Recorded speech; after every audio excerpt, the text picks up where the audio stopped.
ಸಿಗೋದ್ರಿಂದ ಅದಕ್ಕೂ ಮತ್ತು ಇವತ್ತು ಪತ್ರಿಕೆ ಮುದ್ರಣ ಮಾಧ್ಯಮಕ್ಕೂ ಬಹಳ ವ್ಯತ್ಯಾಸ ಇದೆ ಗಜಾಂತರ.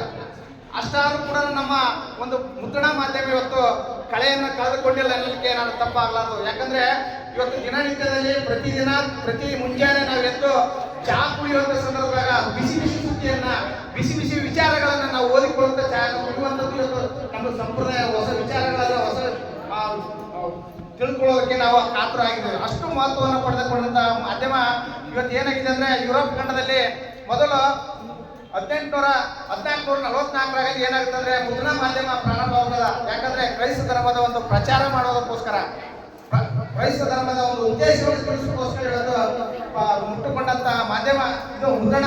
ಇವತ್ತು ಏನಾಯ್ತು, ಮುಂದೆ ಗುಟೆನ್ಬರ್ಗ್ ಎಂಬ ಒಬ್ಬ ವಿದೇಶಿ ಏನ್ ಮಾಡ್ತಾರೆ ಅಂದ್ರೆ ಯುರೋಪ್ ತಮ್ಮ ಒಂದು ಬೈಬಲ್ ಅನ್ನ ಒಂದು ದಪ್ಪಾದ ಪತ್ರಿಕೆಯಲ್ಲಿ, ದಪ್ಪಾದ ಪೇಪರ್ನಲ್ಲಿ ಅಚ್ಚುಗಳನ್ನು ಹಾಕುವುದರ ಮೂಲಕ ಒಂದು ಬೈಬಲ್ ಅನ್ನು ತಯಾರು ಮಾಡಿ ಪ್ರಚಾರ ಮಾಡ್ತಾರೆ. ಅವಾಗ ಜನರ ಮನದಲ್ಲಿ ಒಂದು ಅಕ್ಷರ ಮುದ್ರಣ ಮಾಧ್ಯಮ ಮತ್ತು ಪತ್ರಿಕೆ ಮಾಧ್ಯಮ ಮತ್ತು ಮಹತ್ವವನ್ನು ಪಡೆದುಕೊಂಡಿದೆ. ಅಲ್ಲಿಂದ ಇಲ್ಲಿವರೆಗೆ ನೋಡ್ಕೊಂತ ಹೋದ್ರೆ ನಮ್ಮ ಇವತ್ತು ನಮ್ಮದು ಸಮಾಚಾರ ಅನ್ನೋದೇನಿಲ್ಲ 1843ರಲ್ಲಿ ಜುಲೈ 1ರಂದು ಪ್ರಾರಂಭವಾದ ಕ್ಷಣ ಒಂದು ವರ್ಷದಲ್ಲಿ ಏನಾಗ್ತಂದ್ರೆ ಬಳ್ಳಾರಿಗೆ ವರ್ಗಾವಣೆ ಆಗ್ತದ.